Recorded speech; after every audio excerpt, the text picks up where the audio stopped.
शब्द ठीक मतलब आप नहीं कर पा रही हैं।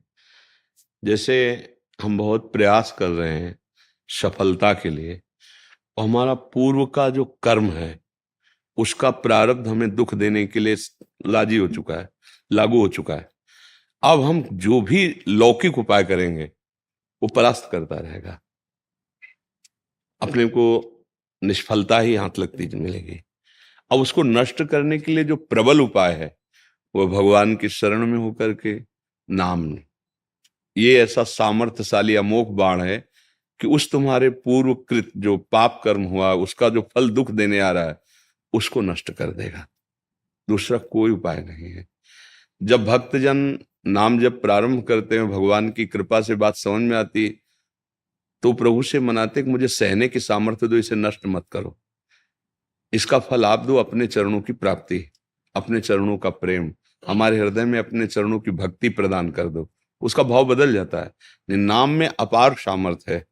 नाम के सिवा और जितने कर्म शुभ कर्म होंगे तो शुभ कर्म का एक अलग हिसाब होता है, अशुभ कर्म का अलग हिसाब।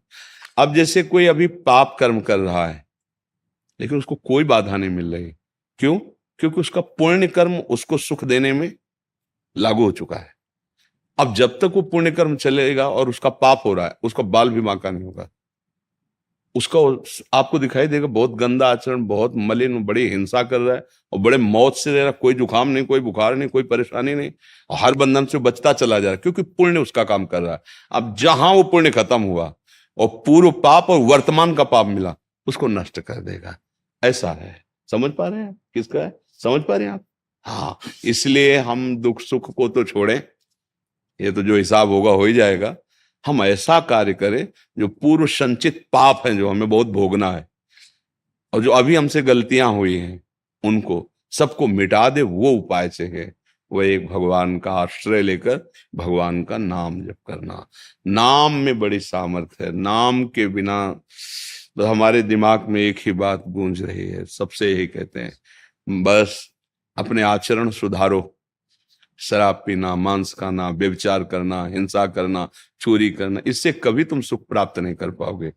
और कुछ बने बने, ना बने ना बने, राम राम, कृष्ण कृष्ण, राधा राधा, हरि हरि, शिव शिव, जो नाम तुम्हें प्रिय लगे, सब हमारे प्रभु के नाम। हम तो वृंदावनवासी, राधा उपासी, हम तो राधा राधा ही। पर तुम्हें जो नाम प्रिय लगे वो नाम जपना शुरू कर दो। कोई तुम्हें जानने की जरूरत नहीं कि इसका फल क्या होता है, इसकी महिमा क्या होता, सब आगे जान जाओगे। बस नाम जप शुरू कर दो। और नाम जब तभी होगा जब ये आचरण नहीं होंगे। आप चाहे स्त्री शरीर हो चाहे पुरुष शरीर हो, आप धर्म विरुद्ध व्यभिचार करोगे, गंदे आचरण करोगे, आप पाप कर्म करोगे, कभी भजन नहीं बनेगा। पापवंत कर सहज स्वभाव, भजन मूर्ते भाव न खाओ। ये जीवन इन्हीं कर्म भोग में व्यतीत करने के लिए नहीं मिला है, इस दलदल से उठने के लिए मिला है। और वो एक समर्थ भगवान का आश्रय, नाम दूसरा कोई नहीं। हम बहुत शास्त्रों का स्वाध्याय और बहुत संतों का समागम और अपने जीवन का अनुभव तीनों मिला के कह रहे हैं, सबका सार है भगवान का नाम। और भगवान का, हे हरि, मैं जैसा हूं आपका हूं, अब आप संभाल लेना प्रभु, और नाम जब सब ठीक हो जाएगा। कष्ट रहेगा, भोगने की सामर्थ्य मिल जाएगी, और शरीर छूटेगा, भगवान को प्राप्त हो जाओगे। ये नाना प्रकार के दुख, नाना प्रकार का छल कपट, नाना प्रकार की जो समस्याएं, कब तक हम जूझते रहेंगे? आज थोड़ी सफलता हुई तो हर्षित हो गए, कल असफलता हुई शोकित हो गए। ये कब तक चलता रहेगा? एक ऐसी स्थिति आवे जहां दुख नहीं है, जहां शांति नहीं है, जहां मृत्यु नहीं है, जहां कोई छल कपट नहीं, वो है भगवान का धाम, भगवान का नाम, भगवान की लीला, भगवान का रूप। ये मायाकृत कब तक हम भोग भोगते रहेंगे? थोड़ा उठो, नाम जप परायण रहो।